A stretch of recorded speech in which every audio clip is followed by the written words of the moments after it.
식물세포 기반의 바이오 소재 전문 업체인 GFC 생명과학 주가가 코스닥 이전 상장 첫날인 30일 장 초반 강세를 나타내고 있습니다. 오전 기준으로 공모가 대비해서 45% 상승하면서 시작했고요. 오후장 들어서 그 탄력을 더욱더 확대시키면서 현재는 114%의 상승률을 나타내고 있습니다.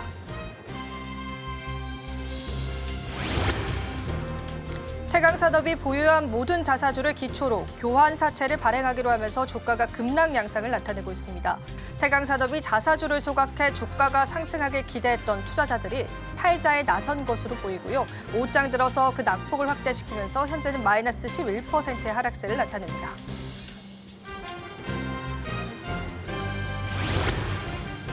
신한투자증권은 SK하이닉스에 대해서 시장의 기대치를 상회하는 실적을 기록할 것으로 예상했습니다.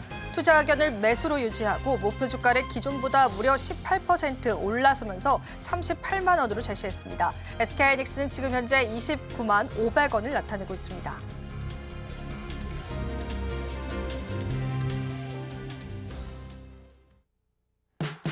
시청자 여러분 안녕하세요. 마켓 쇼쇼쇼 진행을 맡은 이지영입니다. 지금 현재 국내 증시는요. 장마감을 30분 정도 앞두고 있는 시점인데요. 코스닥 시장이 다시금 하락세로 전환되면서 시장의 투심에 관한 다양한 의견들 나오고 있습니다. 외국인과 기관의 수급도 엇갈린 양상들 보여주고 있기 때문에 오늘도 마감장까지 꼼꼼하게 살펴보시면서요. 내일장 전략들 저희와 함께 보시면 좋을 것 같습니다. 저희 방송 다양한 채널 통해서 여러분들 시청하실 수가 있습니다. 많은 시청과 참여도 부탁드리도록 할게요. 또한 저희 방송 제공해드리는 정보는 투자 판단에 대한 조언일 뿐입니다. 가치 판단과 상승 하락을 보장하고 있지는 않다는 점 다시 한번 유의 부탁드리겠습니다. 자, 마감 앞두고 있는 시장입니다. 과연 어떤 특징주와 어떤 섹터가 우리 시장을 움직이고 있을지 같이 한번 체크해 보시면 좋을 텐데요. 정민경 캐스터가 준비하고 있습니다. 파이널 섹터 바로 한번 만나보시죠. 파이널 섹터 브리핑 시간입니다. 오늘의 특징주부터 만나볼게요. 첫 번째 특징주는 두산에너빌리티입니다. 두산에너빌리티가 새 정부 초대 산업통상자원부 장관 후보자를 배출했다는 소식에 강세 흐름 보이고 있습니다. 전날 이재명 대통령이 산업통상자원부 장관 후보자로 김정관 두산에너빌리티 사장을 지명했는데요. 김 후보자는 행정고시 36회로 공직에 입문을 해서 기획재정부 종합정책과장 그리고 한국은행 정책기획관 등을 지냈습니다. 이후 2018년 두산그룹에 합류한 뒤 두산에너빌리티 마케팅 부문 사장이 올랐는데요. 이 지명과 함께 오늘 프리마켓에서는 주가가 74,100원까지 상승을 했고요. 두산그룹 주인 두산을 비롯해 두산퓨얼셀 등 계열사들의 종목도 강세 움직임 보이고 있습니다. 오늘 두산에너빌리티는 현재 3%대 강세 흐름 보이고 있습니다. 이어서 두 번째 특징주는 GFC 생명과학입니다. 오늘 코스닥 대비 첫날 급등세 연출하고 있는데요. 이 GFC 생명과학은 코넥스 시장에서 코스닥 시장으로 이전한 백호 기업이 됐습니다. 식물세포 기업 기반의 바이오 소재 전문업체 GFC 생명과학은 이달 10일부터 16일까지 진행한 기관 투자자 대상 수요 예측에서는 1,442대 경쟁률을 기록을 했고요. 또한 19일에서 20일까지 진행한 일반 투자자 대상 공모주 청약에서는 2,161대 1의 경쟁률을 보였습니다. 이 공모가는 희망 범위인 12,300원에서 15,300원의 상단인 15,300원으로 확정이 됐고 수요 예측 당시 바이오 특화 기술력과 상장 이후 수익성 유지 가능성에 대한 긍정적인 평가를 받기도 했습니다. 회사는 이번 상장으로 확보한 공모 자금을 이 시설 자금과 채무 상환 등에 사용할 예정이라고 밝히기도 했는데요. 오늘 공모가 대비 90% 넘게 상승을 하면서 현재는 34,000원 선에 거래되고 있습니다. 이어서 마지막 특징주는 NC소프트입니다. NC소프트의 대표작 리니지 M이 중국에서 판호를 받았다는 소식에 강세 움직임 보이고 있습니다.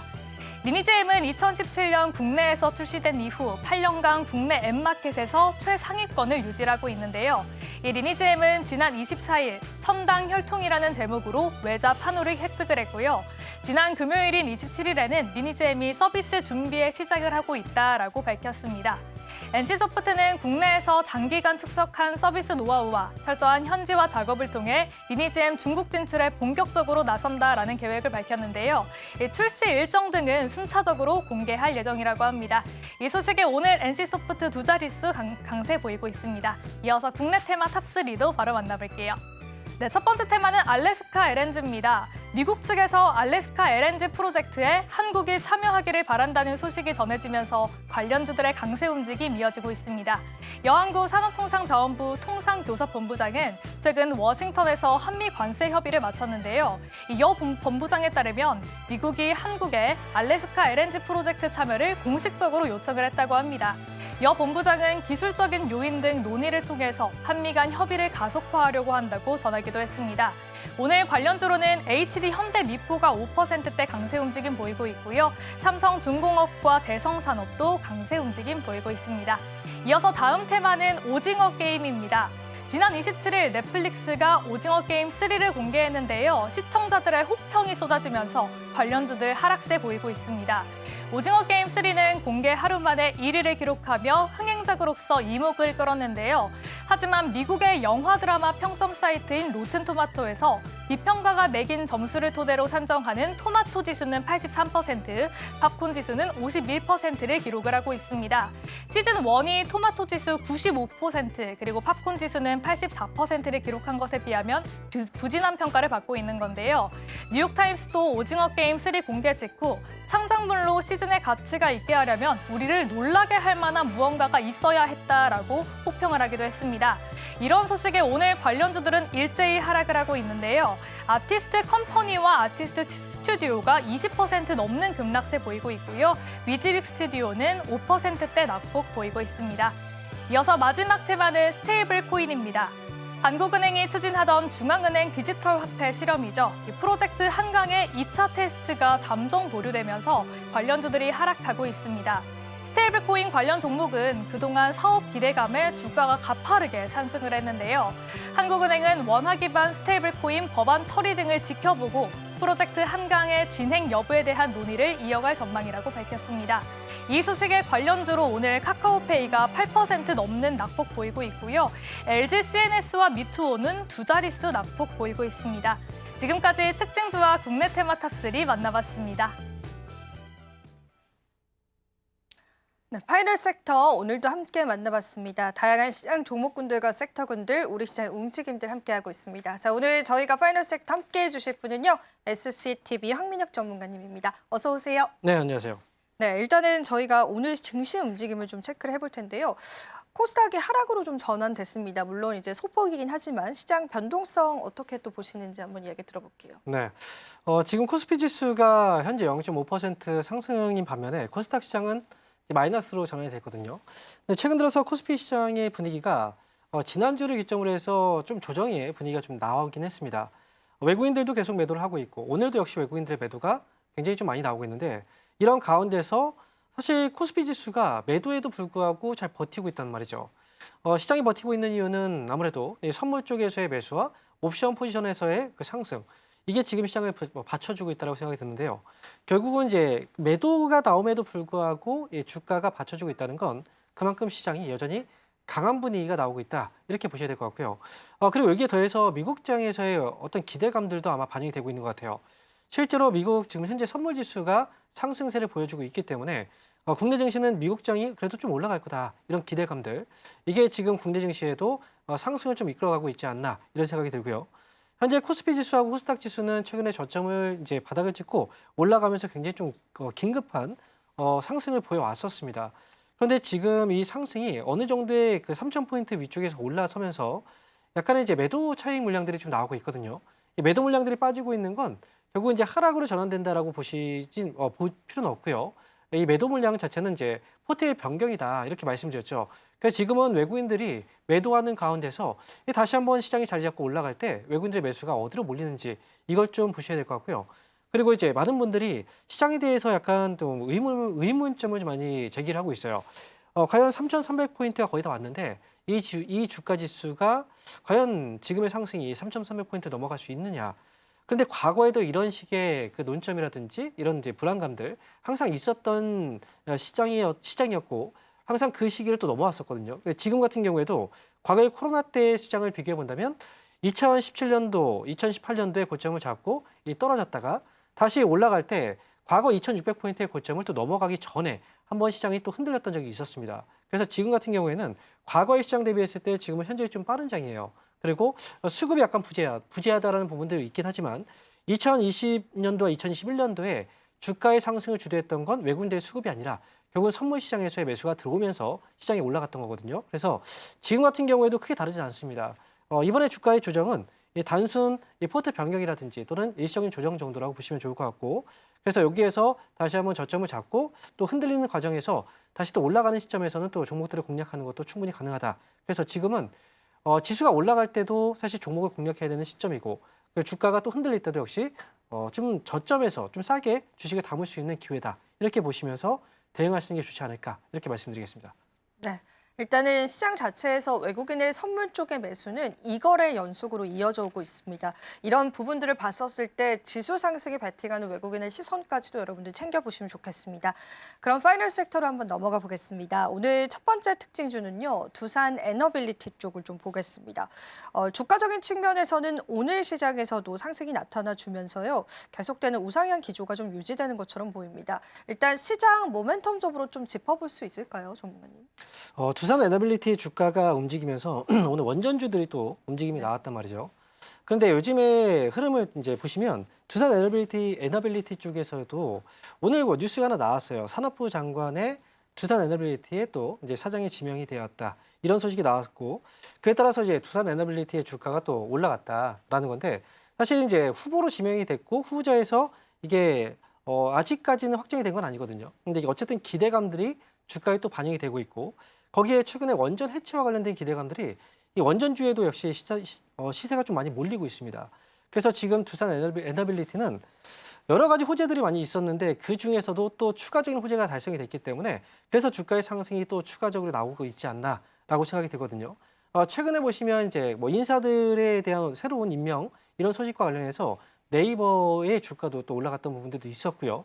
그래서 관련 종목들이 이제 이렇게 정책에 관련된 종목이라든지 또는 인사 이동과 관련된 이런 상황들에 의해서 주가가 또 움직이는 경우들이 있는데, 두산 에너빌리티는 사실 제가 볼 때는 지금 이미 좀 어느 정도 상승이 많이 나왔거든요. 그런데 그렇다고 해서 상승이 여기서 끝나느냐라고 생각한다면 상승세는 원래 이어갈 때 쉽게 멈추진 않아요. 그래서 지금 두산 에너빌리티는 이번에 또 산업부 장관에 대한 이제 후보자 지명 소식과 그다음에 원전에 대한 기대감들이 쉽게 꺾이지는 않을 것 같다. 그래서 지금 그렇다고 해서 이제 매수를 하기보다는 지금은 보유하고 계신 분들은 굳이 빨리 팔 필요는 저는 없을 거다. 빨리 팔 필요는 없다. 이렇게 저는 말씀드리고 싶습니다. 네. 두산 에너빌리티 계속되는 시장의 모멘텀을 가져가면서 다른 원전주들도 이끌고 있는 게 확인이 됩니다. 두산 그룹주가 동반 강세를 나타냈는데요, 전문가님. 그룹주적인 측면에서 봤었을 때는 두산 그룹주에 전반적으로 투자하는 전략들은 또 어떻게 보시는지 한번 이야기 들어볼게요. 제가 볼 때는 두산그룹주들이 대부분 다 많이 올랐거든요. 두산 에너빌리티만 올라온 건 아니고요. 두산 역시도 최근 들어서 거의 70만 원 정도의 한번 고점을 찍고 나서 지금 약간의 조정을 받고 있는데, 대부분의 주가의 흐름이 거의 비슷하다고 저는 보시면 될 것 같아요. 특히나 이제 관계사들의 그 지분 구조 관계도 있고, 특정 이제 두산그룹 자체의 주가가 상승했던 것 자체도 이제 관계사, 이 지분을 보유하고 있는 관계사들의 주가도 이제 역시 많이 올라갔었고, 그다음에 이제 뭐 로봇이라든지 최근에 관련 종목들이 워낙에 시세를 좀 많이 받았던 부분이 있기 때문에, 그래서 저는 두산그룹주들에 대해서는 이미 좀 많이 올라갔거든요. 그래서 이 종목들에 대한 투자는 보유하면서 가져가는 건 저는 괜찮다고 생각해요. 그런데 이걸로 인해서 지금 호재가 있었기 때문에 지금 또 매수를 해서 더 상승을 기대한다. 이거는 제가 볼 때는 조금은 리스크가 있지 않나. 저는 이렇게 생각을 하고 있습니다. 네. 그룹주에 관한 전망들까지도 전문가님과 함께 짚어봤습니다. 자, 그럼 파이널 섹터 다음 특징주 바로 살펴보겠습니다. 오늘 GFC 생명과학의 코스닥 대비 이후에 급등이 나와주고 있습니다. 사실 오전장까지는 100%까지는 아니었는데 지금 현재 100% 넘는 상승률이 나와주고 있고요. 기관 투자자 수요 예측이라든지 일반 투자자 대상에 관한 경쟁률도 상당히 높았습니다. 공모가 어떤 대응점들 가져가 보면 좋을까요? 이게 지금 주가가 변동성이 굉장히 크죠. 너무 큽니다. 그리고 GFC 생명과학의 경우에는 이제 코넥스 시장에 있다가 코스닥으로 입성을 했기 때문에 오늘 또 이제 주목을 많이 받았고, 그다음에 경쟁률도 수요 예측에서 1443.69대 1의 경쟁률을 보였을 만큼 굉장히 좀 뜨거운 관심을 보였단 말이죠. 그래서 오늘 주가의 급등이 굉장히 좀 크게 나왔던 종목 중에 하나입니다. 그런데 지금 현재로 본다면 이 변동성이 굉장히 크거든요. 그래서 약간 위험 투자를 하시는 분들은 이 변동성에 투자를 하시는 분들 분명히 있어요. 이런 분들은 사실은 제가 주식보다는 다른 걸 하는 게 어떨까라는 생각이 좀 들거든요. 사실 이 종목은 코넥스 시장에서 코스닥으로 왔다고 해서 거래가 지금 폭발한 건데 보통 이제 코넥스에서 코스닥으로 와서 그 당시에 거래가 늘어났지만 그 이후로 주가가 빠졌던 경우들이 훨씬 더 많았었어요. 그래서 항상 관심이죠. 우리가 코스닥에서 코스피 시장으로 이전 상장이 된다라고 한다면 그때 이제 관심을 받고 거래가 증가하고 그래서 주가가 올라가는 경우들이 있거든요. 그런데 그 이슈가 지나고 나서는 주가가 또 힘을 받지 못하고 떨어지는 경우들도 있습니다. 예전에 우리가 이제 셀트리온 같은 경우에도 코스닥에서 코스피로 상장되면서 또 많은 관심이 있었지만 지금 주가는 좀 많이 떨어져 있죠. 그래서 지금은 아무래도 GFC 생명과학은 코넥스 시장에서 코스닥으로 갔다는 건 분명히 좀 좋은 이슈지만 이 변동성이 과연 상승으로 계속 유지가 될까라는 부분들은 과거에 코넥스에서 이동했던 그 종목들의 흐름들은 대부분 주가가 단기에 좀 올라갔다가 많이 빠졌던 적들이 많았었어요. 그래서 이 부분을 상기시켜서 본다면 지금으로서는 지금 투자한다면 굉장히 좀 리스크가 크다. 저는 차라리 그런 리스크를 감당할 바에는 다른 거 투자하자 이렇게 말씀드리겠습니다. 네, 오늘 신규 상장 이후에 120%가량의 상승을 나타내고 있는 신규 상장주입니다. 최근에 신규 상장주들에 관한 성적표들도 시장에 좋은 흐름들 예상이 되고 있습니다. 일단은 저희가 그러면은 IPO 시장 관련해서도 같이 좀 얘기를 나누면 좋을 것 같아요. 최근에 시장 유동성들 때문에 IPO 시장 역시도 좀 좋은 반응을 일으키고 있다라고 보시는 건지. 왜냐하면 사실 바이오 섹터 자체는 그렇게 좋진 않잖아요. 그래서 네. 전문가님 의견은 어떠실까요? 사실 IPO 쪽에도 이번에 7월 1일부터 이슈가 하나 있어요. 네. 기준이 이제 변경이 되거든요. 원래는 IPO 쪽에서 이제 IPO를 하게 된다면 이제 기업 공개를 했을 때 보통 이제 공모가가 있잖아요. 예를 들어서 10,000원의 공모가가 10,000원이라면 처음에 상장됐을 때 그 상승과 하락 변동성이 있습니다. 시초가. 그게 보통 이제 90%에서 200% 정도까지 이 처음에 시초가가 형성이 되거든요. 그렇다면 10,000원의 공모가라고 한다면 이 종목은 한 9,000원 정도까지 최소 이 상장이 될 수가 있단 말이죠. 그렇다면 이제 처음에 공모가에 투자하신 분들은 만약에 많이 빠져도 10% 정도 선에서는 손절을 하고 나올 수가 있어요. 근데 이번에 7월 1일부터 이제 변경이 되는 이 공모주 같은 경우에는 이 기준이 바뀌면서 처음에 이제 만약에 공모 가격이 10,000원이라면 이 종목이 하락 변동성이 굉장히 클 수가 있어요. 60%에서 400%까지 이 가능하거든요. 그렇다면 6,000원에 처음에 시초가가 형성될 수 있단 말이죠. 최근에 공모 시장이 굉장히 좀 좋았거든요. 사실상 이제 공모주들에 대한 관심들이 많았고, 물론 이제 이 상승이 계속 유지가 되거나 이러지기보다는 초기에 공모하고 나서 이게 이제 초기에 뭐 따상이라든지 이제 주가에 큰 상승이 나왔던 종목들이 있었어요. 그런데 이 공모주에 투자를 할 때 보통 우리가 좀 안전하기 때문에 투자를 많이 하는데 이번에 IPO 쪽에서의 그 제도적인 변화가 생기게 되면서 공모주에 투자해도 초기에 시작하자마자 40%의 손실을 또 감당을 해야 되는 상황이기 때문에 이 부분은 이제 앞으로의 공모 시장에서는 조금 위축으로 이어질 가능성도 있지 않을까. 그래서 지금은 이 제도가 지금 시행이 되지 않았기 때문에 이게 좀 가능했고 이후의 흐름을 좀 보면서 공모 시장을 좀 우리가 대응하는 것도 좀 좋을 것 같습니다. 네, 공모가 시장에 관한 시장의 분석들 같이 한번 받아봤고요. 최근 들어서는 좋은 흐름도 이어지고 있지만 하반기까지 이어질지는 보수적으로 살펴보시면 좋겠습니다. 자, 다음 NC소프트 쪽을 좀 보겠습니다. 중국 판호 획득 소식에 강세를 나타냈는데 사실 우리가 관련해서 게임 관련주들도 같이 언급해보면 좋을 것 같습니다. 네, 오늘 게임주들이 상승이 굉장히 좀 강하게 나오고 있어요. 이제 NC소프트가 지금 중국에서의 판호를 획득했다라는 소식도 있는데요. 관련해서 지금 보시면 이제 넷마블 주가도 오늘 한 5% 정도 올라오고 있고 조이시티 그리고 아이톡시라는 게임주도 역시 오늘 반등이 강하게 나오고 있죠. NC소프트의 대표적인 게임은 리니지 M이라는 게임이에요. 이 게임이 지금 중국에서 판호를 획득했다라는 소식은 사실 굉장히 큰 이슈라고 저는 생각을 합니다. 왜냐하면 NC소프트라는 이 회사가 과거부터 지금까지 이 회사의 그 실적을 담당했던 게임이 바로 리니지라는 게임이거든요. 과거에는 온라인 쪽에서 실적을 굉장히 키워왔었고, 그리고 리니지라는 게임과 더불어서 아이온이라는 게임도 역시 NC소프트의 주력 게임이죠.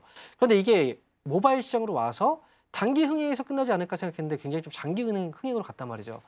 실제로 지금 NC소프트의 대부분의 실적은 리니지 M에서 지금 나오고 있다고 보시면 돼요.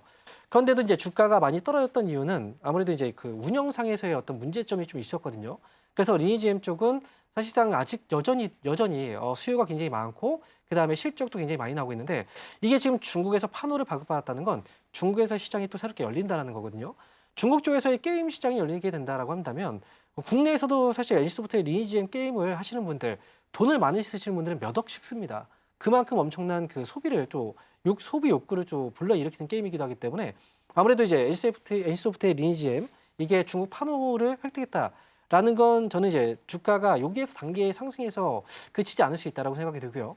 더불어서 지금 최근에 중국 쪽에서의 판호 발급 이슈 이 기대감이 굉장히 큽니다. 그래서 한알령 해제와 관련해서 중국 판호에 대한 이런 부분들 관련 게임주들도 역시 판호 발급을 대기하고 있는 대기를 하고 있는 부분들이 많이 있어요. 과거에는 중국 쪽에서 판호 발급을 계속 해줬지만 과거에 저희가 사드 이후에 지금 판호 발급이 중단이 된 상태거든요. 그래서 하나씩 이제 거의 뭐 가뭄에 콩나듯 이렇게 하나씩 발굴해주고 있는 상황인데 최근 들어서의 중국의 움직임 자체는 아무래도 개방을 좀 많이 하고 있는 상황이기 때문에 게임주들에 대해서 전반적으로는 지금은 관심을 좀 가져볼 때가 아닌가 이렇게 보고 있습니다. 네, 전반적인 게임 섹터에 관한 흐름들도 같이 한번 전문가님과 진단 나눠봤습니다. 그럼 국내 테마 탑3로 넘어가 보겠습니다. 오늘 첫 번째 국내 테마 탑3는 LNG 쪽 이야기 나눠보겠습니다. 사실 미국 쪽에서 알래스카 LNG 한국 참여 희망 이야기는 처음 나온 소식은 아닌데 오늘 주가에 어느 정도 변동성이 좀 나와줬습니다. 삼성중공업과 같은 종목군으로 외국인 매수세도 좀 확인이 되고 있는 시점인데 이쪽 섹터는 또 어떻게 보시는지 우리가 7월 패키지 협상과 한번 맞물려서 이야기를 좀 풀어볼 수 있을까요? 네, 아무래도 이제 7월 패키지에서 이번에 확정적인 어떤 그 뉴스를 기대하기는 좀 어렵다라고 생각을 하거든요. 그래서 지금 미국 측에서도 이번에 그 협상을 9월로 연기를 할 수도 있다 이런 얘기가 나왔는데 뭐 트럼프 대통령 입장에서는 뭐 그렇게 안 한다고 얘기를 했지만 결국은 지금 협상이 지금 난항을 겪고 있기 때문에 지금 국내에서는 사실 미국에서 우리나라한테 바라고 있는 건 몇 가지가 있어요. 그 중에서도 일본하고 한국 측에서 이제 한국 측에 요구하고 있는 것 중에 하나가 바로 LNG 프로젝트에 이제 참여를 해라. 라는 건데 사실 금액도 막대한 금액이 또 들어가고 미국 내에서도 본다면 이거는 어찌 보면 효율성이 없다라고 해서 거의 중단 위기에 처해 있던 사업이거든요. 그런데 트럼프 대통령은 자국의 돈을 쓰지 않고 이제 일본과 한국의 돈을 끌어다 쓰겠다라는 거거든요. 근데 만약에 이게 성공한다면 그만큼의 그 경제적인 효과가 나올 수는 있겠죠. 하지만 지금으로서는 어느 정도 그 개발에 있어서 투자 대비했을 때 효율성이 나오지 않는 프로젝트이기 때문에 그래서 지금은 좀 꺼려하고 있는 일본 역시도 좀 꺼려하고 있는 입장이다라고 보시면 되고요. 하지만 미국에서 그렇게 강력하게 이렇게 원하고 있다라고 한다면 아무래도 국내에서는 어느 정도의 좀 참여도 지금으로서는 이제 큰 금액을 다 투자하기보다는 이 단계적인 어떤 그 참여 가능성도 충분히 있기 때문에 LNG 프로젝트 관련주들에 대해서는 지금부터는 사실 뉴스화가 지금 되고 있는 거고 이제 저희가 지금 관세 협상을 좀 임박에 해 있는 상황이기 때문에 이런 뉴스들은 계속해서 좀 나올 것 같아요. 그리고 여기서도 완벽한 거부는 좀 어려울 것 같고 한국 측에서도 지금은 어느 정도 유한 분위기로 지금 대처하고 있기 때문에 LNG 프로젝트 관련주들에 대해서는 앞으로 좀 우리가 관심을 좀 가질 필요도 있겠다 이렇게 말씀드리겠습니다. 네. LNG 프로젝트 관련해서 시장의 관심도는 이어질 수 있겠습니다. 특히나 이 LNG 프로젝트를 우리가 형성하는 데 있어서 엄청난 양의 철강과 관광이 필요하다는 소식 때문에 철강과 관광 관련주들이 시장에서 거의 대장주격으로 좀 상승이 나와주고 있습니다. 그래서 그런 부분들까지도 여러분들 챙겨보시면 좋겠고요. 그럼 저희가 다음 섹터로 바로 좀 넘어가 보겠습니다. 이번에는 오징어 게임 관련주들 이야기를 좀 나눠볼 텐데요. 사실은 지난번에는 오징어 게임 2가 나왔을 때 오히려 그 뷰잉 수라든지 다운로드 수 때문에 관련주들이 상승을 보여줬는데 이번에는 완전히 다른 시나리오더라고요. 그래서 이 부분을 시장에서 어떻게 해석하고 있는지 좀 짚어보겠습니다. 네. 아무래도 이건 사실 약간의 개별적인 차이가 좀 있을 수도 있다라고 네. 생각을 해요.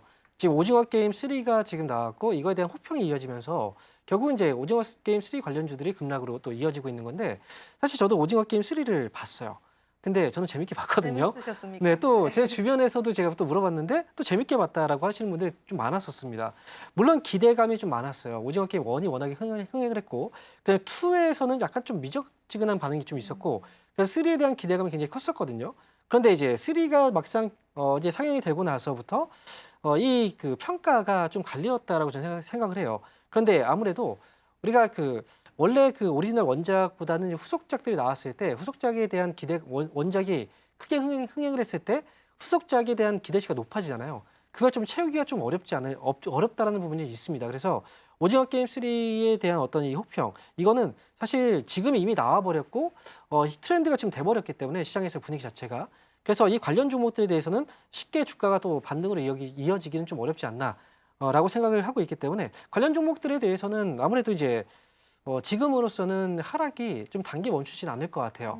그래서 지금 시장 분위기에서는 딱 이제 나뉘거든요. 호재가 있으면 거기에 대해서는 주가를 정말 많이 띄우는데 만약에 좀 악재가 있다면 여기에서는 확실하게 좀 배제시켜버리는 수급들의 움직임이 있어요. 그래서 아무래도 이번에 오징어 게임 3가 이미 출시가 됐고 그리고 많은 사람들이 봤고 거기에 대한 반응이 이미 나왔기 때문에 그 부분은 이 관련 종목들에 대해서는 한동안은 조금 더 지지부진한 흐름이 나와주지 않을까 이렇게 생각하고 있습니다. 네, 이게 사실 일시적인 또 하락이지 않을까 여쭤보려고 했는데 앞으로는 이런 하락의 추세들 계속 예상이 된다고 해주신 만큼 시장에서 우리가 보수적으로 좀 대응을 해봐야 될 것 같습니다. 재료 소멸이다라고 좀 시장에서는 해석을 한 것 같습니다. 그런데 사실 이런 영상 콘텐츠 관련주들은 오징어 게임 외에도 시장 모멘텀이 있잖아요. 앞서서 저희가 게임주 이야기할 때 다뤘었던 뭐 중국 쪽에 관한 이슈도 있을 수 있을 테고 또 추가 이슈들도 있을 텐데 그런 관점에서 바라봤을 때 콘텐츠주들은 어떻게 보고 계실까요? 미디어 콘텐츠 관련주들은 사실 저는 긍정적으로 보고 있거든요. 예를 들어서 우리가 뭐 CJ ENM 같은 경우에도 그동안의 주가의 흐름을 봤을 때 굉장히 오랜 기간 동안 하락을 했다가 최근 들어서 이제 상승세가 나오기 시작을 했어요. 그래서 우리가 엔터 관련주들이 사실 이제 미디어 쪽하고 같이 또 포함돼서 사업을 하고 있는 영역이거든요.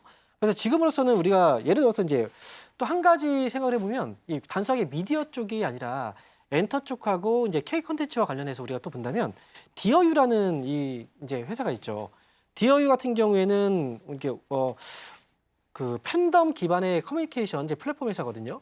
이런 기업 같은 경우에 주가가 굉장히 많이 올라갔어요. 앞에서는 게임주들도 K 콘텐츠 관련주로 이제 또 상승이 나오기도 했었고, 그래서 중국 쪽에서의 어떤 이슈를 타고 있는 그런 이제 그 콘텐츠 관련주들 이런 종목들은 여전히 좀 우리가 좀 바라볼 필요가 있겠다라고 보시면 좋을 것 같고. 그동안 사실 그리고 또 미디어 쪽이 많이 침체기에 좀 빠졌었습니다. 예전에 코로나 때 당시에 주가가 굉장히 많이 올라갔다가 그때 고점을 찍고 나서 하락세를 많이 이어왔었거든요. 그래서 제가 볼 때는 아무래도 영화 관련 쪽도 그렇고 그다음에 우리가 뭐 미디어 쪽과 게임 그다음에 뭐 컨텐츠 관련 종목들 이런 종목에 대해서는 아무래도 주가가 좀 많이 떨어져 있는 종목들이 많이 있어요. 그 실적이 좀 악화됐던 종목들도 많이 있고. 하지만 이럴 때 중국 쪽에 대한 어떤 그 신호가 또 온다면 그 종목들도 충분히 상승이 가능하다. 이렇게 생각하기 때문에 오징어 게임 관련주들이 지금 많이 밀렸거든요. 근데 그 종목들도 어느 순간 바닥을 잡고 또다시 올라오는 시기가 분명히 또 있을 거다. 이렇게 저는 말씀드리겠습니다.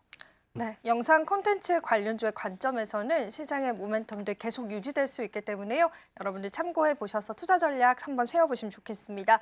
자, 이어서 마지막 스텝서가 될 텐데 스테이블 코인 쪽을 좀 짚어봐야 될 것 같습니다. 한국은행에서 CBDC 테스트를 일단은 중단을 했다, 미뤘다 이런 소식들 나오면서 급락이 나옵니다.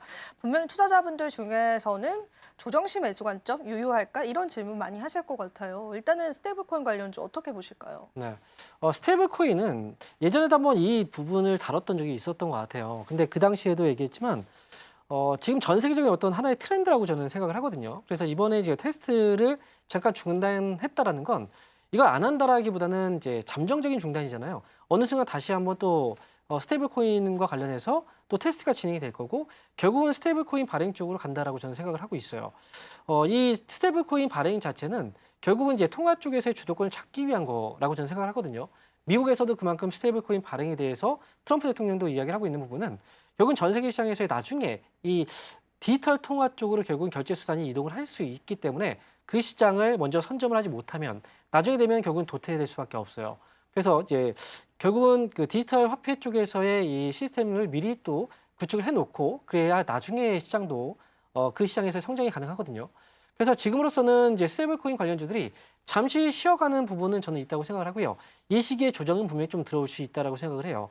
급락 이후에 또 단기 반등이 나올 수 있겠지만 결국은 이제 지금의 중단 사태로 인해서 주가는 다시 한번 또 이 거품들이 분명히 단기에 좀 올라갔던 부분들은 또 많이 빠질 거예요. 그래서 만약에 스테이블 코인 쪽을 본다면 지금으로서는 단기 관점에서 최근에 봤다면 이제는 좀 중기 관점에서 주가의 조정이 깊게 들어온다면 그때 이제 중기적인 관점에서 투자를 해야 될 시기가 아닌가라고 생각을 하고 있습니다. 그래서 스테이블 코인 쪽은 국내에서만 그 국한되어 있는 산업은 아니기 때문에 전 세계, 그리고 미국이 또 주도를 하고 있잖아요. 그래서 이쪽은 아무래도 주가 조정과 함께 거품이 좀 많이 꺼지게 된다면 그때는 중기적 관점에서 저는 투자하셔도 저는 괜찮지 않을까 이렇게 보고 있습니다. 오히려 조정이 나왔을 때 우리가 중장기적인 관점에서의 투자 포인트들을 잡아보시면 좋을 것 같다라는 시장의 분석들 좀 함께 해주셨습니다. 짧게 하나만 또 짚어보고 싶은 게 LG CNS가 그간 굉장히 큰 상승이 나오다가요. 지금 현재 추세 자체가 좀 하락이잖아요. 혹시 전략들 아주 짧게 간단히만 좀 짚어볼 수 있을까요, 전문가님? 네. 혹시 갖고 계신 건 아니죠? 아, 그런 건 아닙니다. 많은 분들이 가지고 계실 것 같아서. 네. 일단 LG CNS를 잠깐 보도록 하겠습니다. 이게 지금 현재 잠깐만요. CNS. 자, LG CNS. 현재 주가가 75,200원에 거래가 되고 있고요. 그리고 아래쪽에서 6월 달에 주가의 급등이 나왔다가 이번에 지금 주가가 좀 밀리고 있는데 사실 제가 볼 때는 만약에 대응을 한다라고 생각을 해본다면 6월 달에 급등했던 그 물량들만큼 지금 최근 들어서 하락할 때 단기 물량들이 많이 빠져나온 상태예요. 우리가 보통 이럴 경우에는 분산이 났다라고 얘기를 하거든요. 그래서 지금으로서는 이제 단기 하락이 여기에서 멈출 것 같아 보이진 않아요. 지금으로서는 이제 호재 어쨌든 재료들은 아직 남아있기 때문에 이번에 CNS 같은 경우에는 보유하고 계신 분들은 지금 여기에서 팔기보다는 좀 보유하시면서 다음 반등을 통해서 빠져나오는 게 어떨까 이렇게 말씀드리겠습니다. 네, 오늘 또 다양한 전략 나눠봤습니다. 도움 말씀 감사합니다. 네, 감사합니다.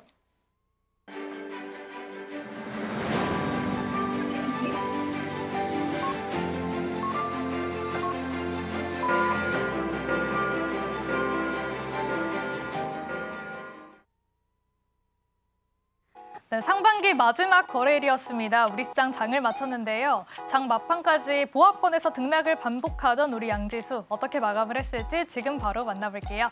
먼저 코스피 지수는 0.5%가량의 상승 마감에 성공을 했습니다. 3,000피에서 계속해서 지지를 받고 있는 상황이고요. 오늘 3,072포인트 선에서 마감을 해줬습니다. 다음으로 매매 동향도 바로 만나보시죠. 네, 오늘은 개인과 기관 쪽에서 매수가 들어왔습니다. 개인도 오늘 이거를 연속으로 상승세를 보여줬고요. 또 역시나 2시쯤까지는 매도세를 보이다가 매수 전환으로 전환을 한 뒤 그 상승폭을 매수폭을 더욱더 키웠습니다. 오늘 1,300억가량의 사자세를 보였고요. 기관도 4거래일 연속 같은 포지션 유지를 해줍니다. 4,300억가량 매수 우위 보이고 외인이 오늘은 5천억 넘는 물량을 덜어냈습니다. 이어서 시가총액 상위 종목들의 흐름들 바로 만나볼게요. 네, 오늘 빨간불 켜는 종목이 조금 더 많은 것으로 보이고 있습니다. 먼저 삼성전자 쪽에는 오늘 기관의 매수세가 크게 유입이 됐지만 외인 쪽에서 물량을 크게 덜었습니다. 무려 1,600억이 넘는 물량을 던지면서 오늘 1% 넘는 1.6%의 약세 움직임을 보였고요. 결국에 장 후반에 6만 원 선이 무너지면서 59,800원 선의 종가를 형성했습니다. 반면 SK하이닉스는 오늘 외인과 기관의 쌍끌이 매수 크게 들어왔습니다. 무려 3% 가까운 상승 움직임을 보였고요. 29만 원 선의 종가 형성했습니다. 삼성 바이오로직스는 장 내내 보합권에서 등락을 반복을 했고요. 99만 원 선의 막판에 종가를 형성했습니다. 또한 LG 에너지 솔루션은 오늘 강하게 상승 이어갑니다. 3%대 강세 흐름 속에서 29만 원 선의 종가 형성했고요. 두산 에너빌리티는 오늘 산업부 장관 후보자의 김정관 사장이 지명이 되면서 3% 넘는 강한 상승 흐름 보여줬습니다. 시총 5위 굳히기에 들어간 두산 에너빌리티 68,400원의 종가 형성합니다. 이어서 코스닥 지수도 바로 만나볼게요. 네, 코스닥 지수 결국에는 마지막에 힘이 풀리면서 0.01% 약보합권에서 마감을 지었습니다. 781포인트 선에 종가 형성했습니다. 매매 동향도 바로 만나보시죠. 네, 오늘은 기관 쪽에서만 매수세가 들어왔습니다. 540억가량을 사들인 반면 오늘 개인과 외인은 팔아내는 흐름을 보였는데요. 특히 외인이 장 후반 들어서 매도 물량을 더욱더 늘리면서 결국에는 지수를 끌어내렸습니다. 개인이 110억 원, 외인은 1,170억 원 가량의 매도 우위를 보였습니다. 마지막으로 시가총액 상위 종목들의 움직임 바로 만나보시죠. 네, 이쪽도 빨간불 켜는 종목이 조금 더 많은 것으로 집계가 됩니다. 에코프로비엠은 오늘 0.4%가량의 강세 움직임 속에서 10만 원 선, 10만 600원의 종가를 형성했고요. 에코프로는 4거래일 만에 상승 전환을 성공을 해줍니다. 장 내내 보합권에서 등락을 반복을 했는데요. 결국에는 상승 전환에 성공을 했고요. 4만 5천 원 선에 종가 형성했습니다. 반면 알테오드는 장 후반 들어서 더욱더 하락하는 움직임 거세졌습니다. 2%대 낙폭 흐름 속에서 37 47만 원 선의 종가 형성했고 반면에 HLB는 2% 넘는 강세 움직임 보였습니다. 4만 9천 원 선 종가 형성했습니다.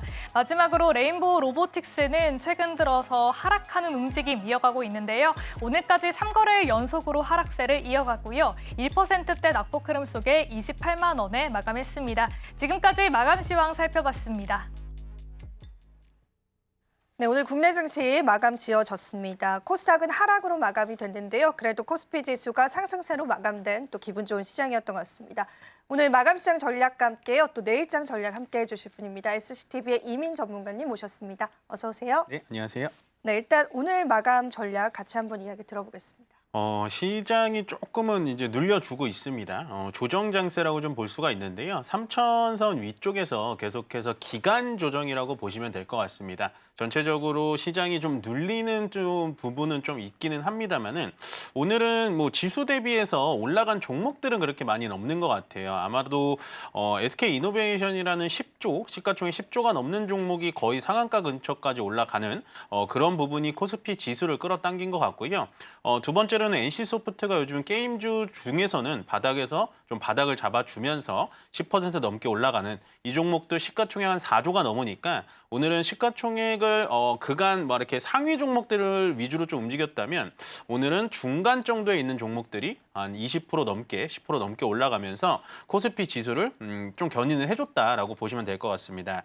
현재 코스피 지수는 계속해서 뭐 걱정할 만한 이벤트는 아닌 것 같습니다. 다만 제가 조금은 좀 찝찝한 부분이라고 표현하는 게 맞겠죠. 좀 찝찝한 부분이 뭐냐면 저번 주 수목금 계속해서 음봉이 나오고 있다라는 부분은 좀 불편하다라고 말씀을 드렸는데 오늘도 장 초반 대비해서는 좀 약합니다. 그래서 십자형 음봉 형태가 좀 나왔는데요. 4일 연속 음봉으로 나왔던 적이 6월달 들어와서는 없었어요. 음봉이 나오더라도 다음 날에 바로 양봉으로 좀 커버를 가능한 모습을 보여줬는데 역시나 3천선 이상선에서는 어느 정도 기간 조정이 좀 나와주는구나라고 생각을 해주시면 좋을 것 같습니다. 반면에 코스닥은 코스피보다도 오늘 좀 약한 흐름 보여주는데요. 그래도 오늘은 2차 전지 쪽에서는 좀 괜찮은 흐름 나와줬고 거기다가 코스닥에서는 실리콘2라고 하는 화장품 종목들이 전체적으로 좀 좋은 흐름 보여줬습니다. 코스피에서도 역시나 아모레퍼시픽이랑 아모레퍼시픽 홀딩스 같은 종목들이 피부 미용과 관련해가지고 같이 좀 올라가주는 흐름을 보여주고 있는데요. 아마도 좀 이번 주 삼성전자 실적, 잠정 실적 나오기 전까지는 코스피와 코스닥은 약간은 좀 숨죽이고 갈 수가 있겠습니다. 말씀드렸다시피 3,100선에서 우리가 어느 정도 현금을 유입을 좀 해놨다면 제가 봤을 때는 어느 정도 시점에서 추가 매수나 신규 매수를 진행해야 되냐 외국인들이 현물이 매수가 들어올 때 그때를 기점으로 잡으시는 게 좋을 것 같고요. 오늘도 외국인들은 좀 매도세가 좀 거칩니다. 매도세가 좀 나오긴 하는데 매도세가 큰 거에 비해서는 지수 자체가 많이 밀리는 건 아니니까 일단은 아직도 관망장세로 보자라고 정리해드리겠습니다. 네, 시장 관망장세로 저희가 계속 살펴보면 좋겠고요. 일단은 외국인 쪽에서는 선물 쪽은 매수세가 보여줍니다. 선물 매수세는 또 시장에서 어떻게 해석해 볼 수 있을까요? 일단은 지수 자체를 좀 베팅을 하겠다라는 거예요. 그러니까 네. 예전 같으면은 우리가 현물에서 외국인들이 5천억 넘게 팔았으면 사실 지수가 많이 빠지거든요. 근데 오늘같이 버텨주는 걸 보면은 결국에는 외국인들은 국내 시장에 들어올 수 있다라는 가능성을 계속해서 보여주는 겁니다. 선물 쪽하고 또 옵션 쪽이 상당히 중요한데요. 선물 계약 건수하고 옵션 계약 건수가 지금은 좀 많이 들어오고 있어요. 옵션 쪽에서도 4,500계약, 선물에서도 5,100계약 정도 들어오고 있으니까 현물에서 6,500억 정도 매도하는 거는 그럴 수 있겠구나. 조금은 좀 찝찝한 부분이긴 합니다만 괜찮구나. 거기다가 어쨌든 외국인이라는 큰 손이 선물과 옵션 쪽에 들어오게 되면요. 나중에 현물 쪽에서도 당연히 매수가 선순환매로 돌아올 수가 있기 때문에 그때까지는 조금 홀딩하고 기다려보시는 게 가장 좋은 전략이다라고 정리해드리겠습니다. 네, 일단은 지수의 상승을 바라보는 외국인의 시선을 선물 매수를 통해서 확인을 해볼 수가 있는 시점이었습니다. 삼성전자 실적 발표 이야기 앞서서 잠깐 언급을 했는데 네. 최근 들어서는 하이닉스 쪽이랑 또 다른 양상들이 좀 나오잖아요. 실적 전망 자체가. 네, 맞아요. 어떤 시나리오 좀 예상하고 계실까요? 일단은 지금 아직은 예측하기는 좀 어려운데 확실한 건 하나 있죠. 하이닉스보다는 실적이 좀 안 나올 것 같다라는 확신은 좀 있습니다. 이게 1분기 실적도 우리가 보면요. 삼성전자가 반도체를 못 판 건 아닙니다. 다만 파운드리 산업이라는 게 이제 계속해서 적자가 나오면서 반도체에 잘 팔았던 거, 갤럭시 S25 잘 팔았던 걸 다 약간은 무마시켰거든요. 근데 이번 2분기 실적도 뭐 전년 분기보다는 좀 전년 동기보다는 좀 나을 수 있다라는 예측들은 나오곤 있는데 이번에 여러분들이 지켜보셔야 될 건 뭐냐? 파운드리 산업에서 얼마나 적자폭을 메꿨는지, 더군다나 메모리 산업에서 이제 D램 가격이 올라간 거에 대해서 삼성전자가 얼마나 수혜를 받는지를 좀 봐야 될 것 같아요.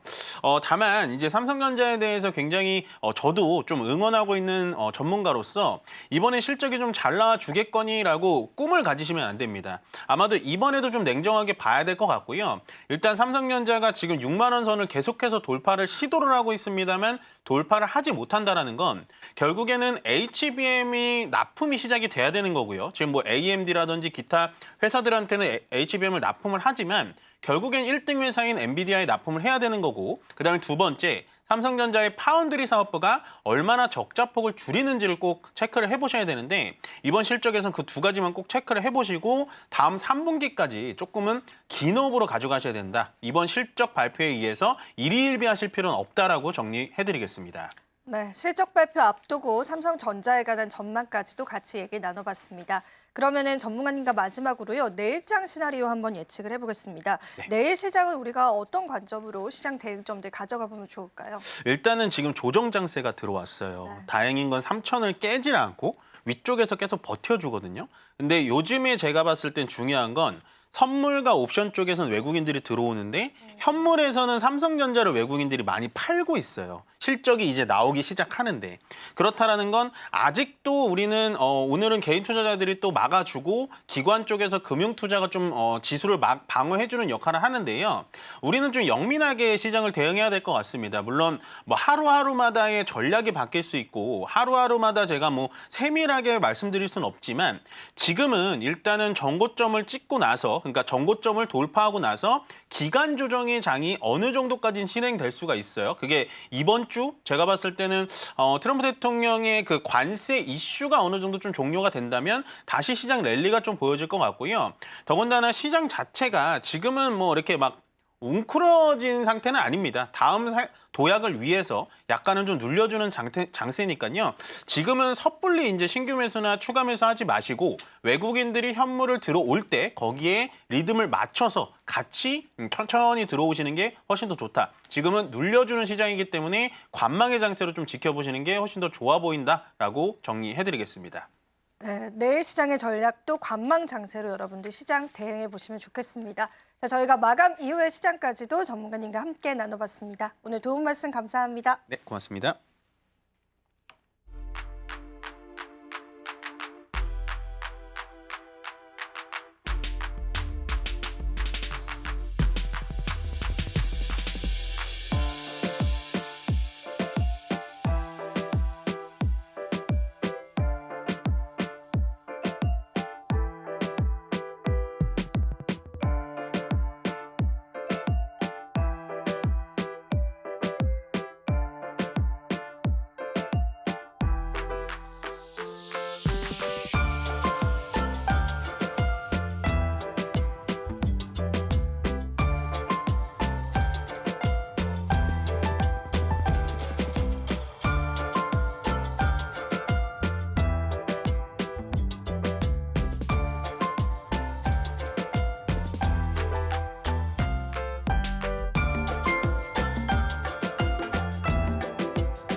마켓 쇼쇼쇼 이지영의 넥스트 마켓으로 다시 한 번 더 인사드립니다. 오늘 우리 증시는 조금 아쉬운 마감가를 나타내는데요.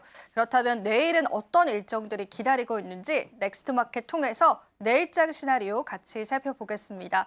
일단 오늘 같은 경우에는 특징적으로 신규 상장주에 관한 일정들을 소화했었고 한미 관세 협의에 관한 공청회가 열려면서 관련 소식들이 전해졌는데요. 우리가 7월 패키지 관세 협의를 앞두고 있는 시점에서 지금 현재 이재명 정부의 어떤 스탠스가 증시에 미칠 영향력들이 있을지 계속 체크해 보시면 좋겠습니다.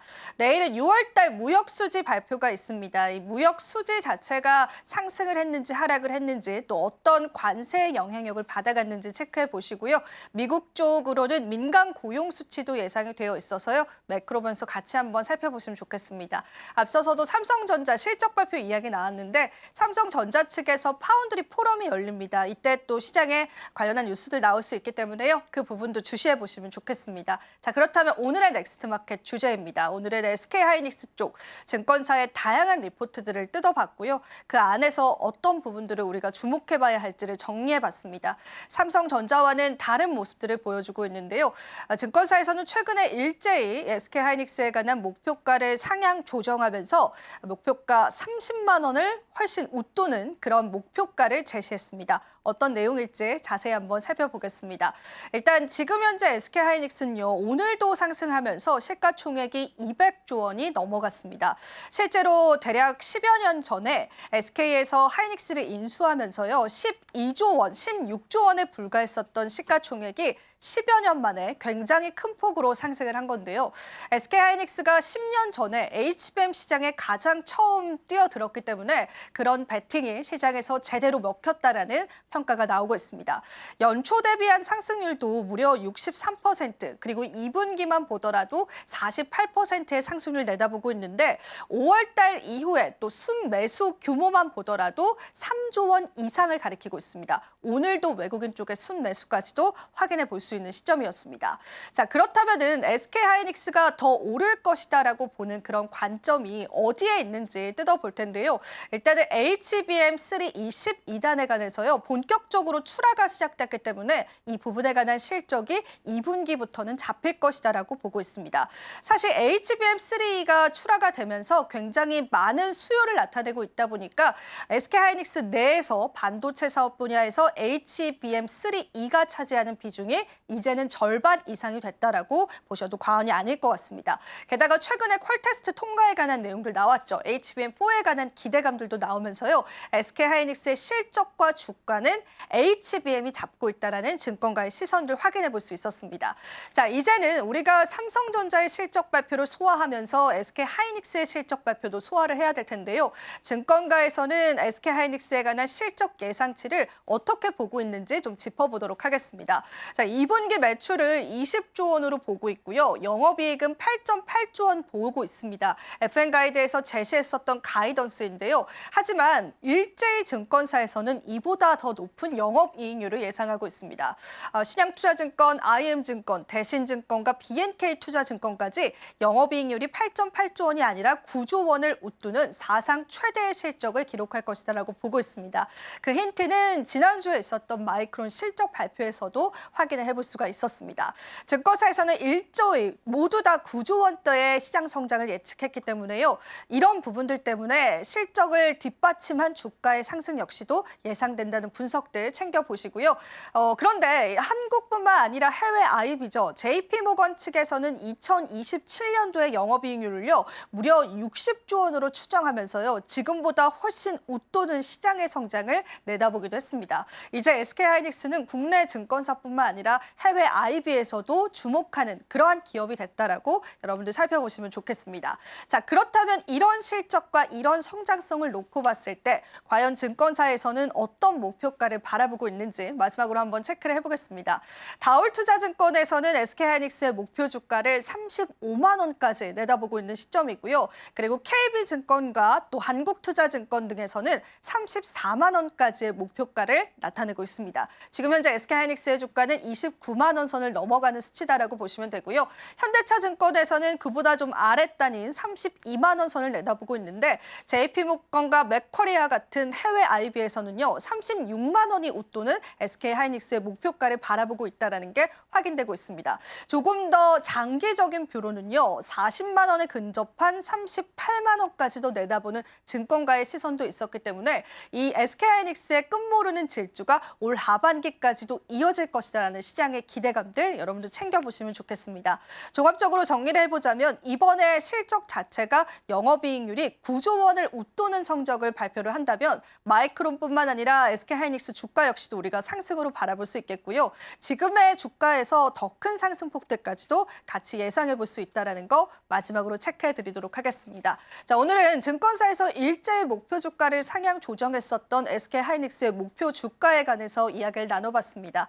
과연 목표 주가가 시장의 예상치와 맞물릴지의 여부들 저희와 함께 체크해 보시고요. HBM 시장과 추가적으로 삼성전자의 실적 발표 역시도 다음 시간에 같이 한번 소화해 드리도록 하겠습니다. 자, 오늘의 마켓 쇼쇼쇼 이정의 넥스트 마켓까지도 여러분들과 함께 봤습니다. 저희 방송 제공해드리는 정보는 투자 판단에 대한 조언일 뿐입니다. 가치 판단과 상승 하락을 보장하고 있진 않다라는 점 다시 한번 유의 부탁드리겠습니다. 저희는 오늘도 긴 시간 동안 여러분들과 함께 했는데요. 내일도 내일장 전략들 같이 여러분들과 함께 하도록 하겠습니다. 자, 오늘도 시청해주신 여러분 고맙습니다.